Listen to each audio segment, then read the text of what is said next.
어느 날 세 친구가 모여 대화를 나누고 있었습니다. 이들은 각각 다른 배경을 가지고 있었고 각자의 삶의 경험이 달랐습니다. 첫 번째 친구인 민수는 부유한 가정에서 태어났고 아무런 경제적 걱정 없이 자랐습니다. 두 번째 친구인 지수는 중산층 가정에서 성장했으며 자신의 노력으로 좋은 교육을 받고 안정적인 직업을 가진 상태였습니다. 마지막으로 세 번째 친구인 동민은 어려운 경제적 환경 속에서 자랐으며 끊임없이 생계를 유지하기 위해 일해야 했습니다. 이들은 서로의 삶에 대해 이야기하다가 한 가지 흥미로운 질문을 던졌습니다. 만약 우리가 새로운 사회를 설계해야 한다면 어떤 원칙을 선택해야 할까요? 이 질문은 곧바로 존 롤스의 무지의 베일이라는 개념으로 연결되었습니다. 무지의 베일을 쓴다면 우리는 우리의 사회적 지위나 능력을 모른 채로 사회의 원칙을 선택해야 해 라고 민수가 설명했습니다. 즉, 우리는 공정한 사회를 만들기 위해 그 위치에 있는 누구든지 공정하게 대우받을 수 있는 원칙을 설정해야 하지. 이에 지수가 호기롭게 웃으며 말했습니다. 좋아. 그럼 한번 우리의 무지의 베일을 써보자고. 우리가 어떤 지위에 있는지도 모르고 어떤 능력을 가졌는지도 모른다고 가정해보자. 친구들은 각자 눈을 감고 깊이 생각에 잠겼습니다. 이들은 자신이 부자일 수도, 가난한 사람일 수도, 아니면 장애가 있는 사람일 수도 있다는 생각에 도달했습니다. 모든 것이 불확실한 상황에서는 어떤 선택이 가장 공정할까요? 첫 번째로 동민이 입을 열었습니다. 모두가 최소한의 생활을 할 수 있도록 경제적 안전망이 필요하다고 생각해. 왜냐하면 만약 내가 가장 가난한 사람이라면 최소한의 생계를 보장받고 싶을 테니까. 이에 민수가 덧붙였습니다. 그리고 교육의 기회를 평등하게 주는 것도 중요해. 그래야만 누구든지 자신의 능력을 최대한 발휘할 수 있을 거야. 내가 만약 능력이 뛰어나지 않다고 하더라도 적절한 교육을 받는다면 기회를 잡을 수 있겠지? 마지막으로 지수가 말했습니다. 그리고 법 앞에 모든 사람이 평등해야 해. 부유하든 가난하든 강하든 약하든 모든 사람에게 동일한 법적 보호와 권리가 주어져야 해. 그렇게 해야만 무지의 베일을 쓴 우리가 어느 위치에 있든 불공정한 대우를 받지 않을 수 있겠지. 이들은 각자의 생각을 공유하며 무지의 베일 아래에서 어떤 원칙들이 공정한 사회를 만드는 데 필요할지를 고민했습니다. 흥미로운 점은 그들이 선택한 원칙들이 결국 사회적 약자에게도 이로운 원칙들이었다는 것입니다. 결국 이들은 자신들의 배경과 상관없이 누구나 행복하고 안전한 삶을 살 수 있는 사회를 꿈꾸게 되었습니다.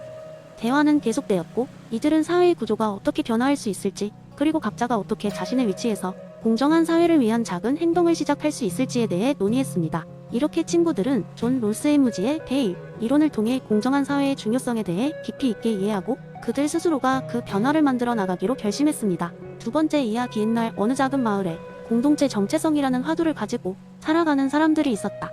이곳 사람들은 마이클 샌델의 연고주의 이론에 기반하여 공동체의 가치를 최우선으로 삼았다.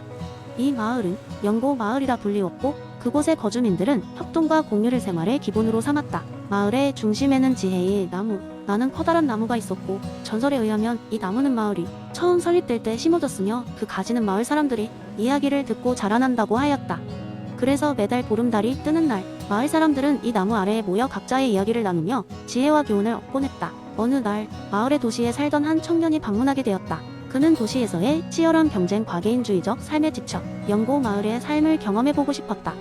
그의 이름은 제이크였다. 제이크는 마을 사람들에게 자신을 소개하자 연고 마을 사람들은 따뜻하게 그를 맞이했다. 마을의 지도자인 에밀은 제이크에게 마을의 규칙에 대해 설명했다. 제이크는 개인의 자유를 중시하는 도시 생활에 익숙했기에 처음에는 이런 공동체 중심의 삶이 낯설었다. 며칠 후 보름날이 되어 마을 사람들이 지혜의 나무 아래에 모였다. 그날의 주제는 진정한 자유란 무엇인가? 였다. 제이크는 용기를 내어 질문을 던졌다. 나는 도시에서 개인의 자유를 찾아 많은 것을 쫓아다녔지만 이곳에서는 오히려 규칙과 공동체가 중요하다니 무엇이 진정한 자유인가요? 에밀은 미소를 지으며 말했다. 자네가 말하는 자유는 아마 원하는 대로 행동할 수 있는 능력을 뜻할 걸세. 하지만 우리 마을에서는 공동체 속에서 서로를 이해하고 협력하면서 얻어지는 안정감이 진정한 자유라고 믿네. 나무가 그러하듯 가지는 서로 섞여 지탱하며 더 높이 자라날 수 있지. 그날 밤 제이크는 많은 생각에 잠겼다. 그는 도시에서의 자신을 돌아보고 경쟁과 외로움 속에서 스스로를 갇혀있다고 느낀 것은 아닌가 하는 생각이 들었다. 마을의 삶은 개인의 자유를 억압하는 것이 아닌 오히려 각 개인이 공동체 안에서 더 풍부한 관계와 경험을 통해 스스로를 발견하는 과정임을 깨닫게 되었다. 며칠이 지나 제이크가 마을을 떠날 날이 왔다. 그는 마을 사람들에게 작별 인사를 하며 말했다. 여러분과 함께한 시간 동안 진정한 자유는 공동체 속에서 함께할 때 느껴진다는 것을 배웠습니다. 도시에 돌아가 이곳이 가르침을 전하고 싶습니다. 그렇게 제이크는 도시로 돌아가 연고 마을에서의 경험을 주위 사람들과 나누었고 그의 이야기는 점점 많은 이들에게 전파되어 각자 자신들의 삶 속에서 진정한 공동체의 의미를 깨달아가도록 만들었다고 한다. 연고 마을과 그 지혜의 나무는 여전히 그 자리에 서서 새로운 이야기를 들으며 가지를 뻗어가고 있었다. 마을 사람들의 연대와 정으로 자라는 그 나무는 여전히 사람들에게 공동체의 가치와 진정한 자유의 의미를 상기시켜주고 있었다. 세 번째 이야기 한때 어느 작은 왕국에 공리라 불리는 조언자가 살고 있었다. 공리는 제레미 벤담의 공리주의를 신봉하며 최대 다수의 최대 행복을 이루고자 매일같이 궁전 내외를 뛰어다니곤 했다. 그날도 왕국엔 새로운 결정을 내릴 일이 생겼다. 그 문제는 다름 아닌 왕국이 사과 나무 정원에 관한 것이었다. 왕국에서 가장 큰 축제인 황금사과 축제를 매해 개최하곤 했지만 매년 참여 인원이 늘어나면서 정원 의사과가 부족해지는 문제가 발생한 것이다. 이에 왕은 조언자인 공리를 불러 적절한 해결책을 제시하라고 명하였다. 공리는 빙그레 웃으며 말했다. 왕이시여, 축제를 위해 사과를 왕국 전체에 나눠주어야 하지만 매년 이렇게 사과가 모자라다면 결국엔 축제를 열지 못하게 될 것입니다. 하지만 고민이 필요치 않습니다. 제가 여러분을 위해 최대의 행복을 추구해 보겠습니다. 공리는 곧바로 자신의 계산 작업에 들어갔다. 공리주의 원칙에 따라 그는 우선 사과가 가장 많은 행복을 창출할 수 있는 방안을 모색했다. 이를 위해 그는 왕국 주민들, 왕궁을 탐방하는 외국인 손님들, 그리고 축제에 참가할 연예인들까지 모든 이들의 의견을 수렴하기 시작했다. 몇 날 며칠 밤을 꼬박 세운 끝에 공리는 마침내 해결책을 내놓았다. 축제 기간 동안 사과 파이를 구워내는 컨테스트를 열어 우승자에게 황금 사과 트로피를 수여하는 것은 어떠냐는 것이었다. 왕국 내의 모든 시민은 사과 하나를 제공받고 그 사과를 사용해 최고의 파이를 만드는데 도전하는 것이었다. 그렇게 하면 사과를 동일하고 공평하게 나눌 수 있을 뿐 아니라 사람들이 각자의 창의성을 발휘하여 더 큰 행복을 느낄 수 있을 것이라고 공리는 설명했다. 왕은 공리의 제안에 크게 기뻐하며 즉시 그 계획을 실행에 옮기기로 했다. 결과는 대성공적이었다. 사람들은 서로의 파이에 대해 즐겁게 이야기하며 축제 기간 동안 끊임없이 이어지는 웃음과 대화 속의 만족과 행복을 느꼈다. 특히 놀라운 파이 레시피들이 많아 왕국 전역에 새로운 요리 문화가 자리잡기 시작했다. 그 후로도 왕국에서는 사과 파이 컨테스트 가전통으로 자리잡아 매해 열리게 되었고 공리는 벤담의 공리주의를 왕국에 성공적으로 녹여냈다는 찬사를 받으며 사람들의 사랑을 받았다. 최대 다수의 최대 행복을 위한 그의 노력은 사람들 사이에서 오랜 세월 전해져 지금도 그 전설이 이어지고 있다고 한다. 네 번째 이야기 옛날 옛적 브래드빌이라는 작은 마을에는 흥미로운 주민인 아인스라는 남자가 살고 있었습니다. 아인스는 학자가 되겠다는 포부를 갖고 있었지만 그보다도 더 유명한 것은 그의 끊임없는 호기심과 엉뚱한 사고방식이었습니다. 이 도시는 매일같이 자잘한 사건과 우연들로 가득했는데 아인스는 그 속에서 흉의 인과관계, 회의론을 자신의 삶에 적용해보고자 했습니다. 어느 평화로운 아침, 아인스는 마을 광장에서 커다란 연못을 바라보며 산책하고 있었습니다. 그때 마을 꼬마들이 다가와 연못에 던진 동전들이 반짝이는 것을 보며 소원을 빌고 있었습니다. 아인스는 무심코 그 장면을 관찰하며 흉의 이론을 떠올렸습니다. 동전을 던지면 소원이 이루어진다니? 이건 완전한 인과적 연관인가?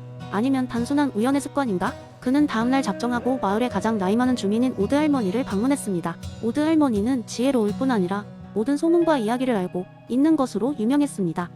아인스는 호기심을 참을 수 없어 그녀에게 물었습니다. 동전이 연못에 닿으면 정말 소원이 이루어진다고 믿으세요? 오드 할머니는 나지막한 웃음을 흘리며 대답했습니다. 아인스, 이곳에서는 다양한 소문들이 돌지. 하지만 중요한 건 그것들이 사람들을 어떻게 기쁘게 하느냐는 것이야.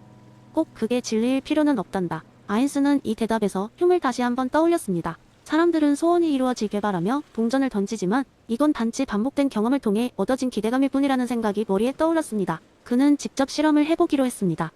그날부터 아인스는 매일 아침 연못에 작은 동전을 던지며 마을 사람들이 서로에게 친절하게 대하는 소원을 빌기 시작했습니다. 그리고 그는 과일과 빵을 사서 가난한 사람들에게 나누어주고 길거리를 청소하며 작은 선행을 실천했습니다. 마을 사람들은 아인스의 행동을 주목하기 시작했고 그를 따라하기 시작했습니다. 동전을 던지는 이 소박한 습관은 갑자기 마을의 기류를 바꾸어 놓았습니다. 이제 사람들은 서로에게 더 친절하게 행동하기 시작했고 오해가 풀리고 갈등이 줄어들었습니다. 따라서 마을에서는 소원은 이루어졌다는 이야기가 돌기 시작했습니다. 아인스는 어느 날 광장에서 웃음을 지으며 말했습니다. 보세요, 연못에 동전을 던지면 소원이 이루어진다는 건 이제 진실입니다. 다만 동전을 던지고 나서 여러분이 직접 행동에 나선다면 말이죠. 아인스의 기발한 실험은 흉의 이론을 응용한 가장 현실적이고 유쾌한 리마인더가 되었습니다. 인과관계란 반드시 외부에서 주어지기보다 우리의 신념과 행동을 통해 실현될 수 있다는 것을 보여주는 작은 예시로 브래드빌 주민들은 그것을 통해 매일매일 더 나은 세상을 만들어가고 있었습니다. 결국 인과적 회의론은 아인스를 통해 마을에 큰 변화를 가져왔고 그것은 단순한 호기심의 시작에서 비롯된 결과였습니다. 과연 세상 모든 일이 이렇게 이루어질 수 있을까요? 아마도 흉도 그들의 이야기를 듣고 나면 고개를 끄덕이며 미소를 지었을지도 모르는 일이었습니다.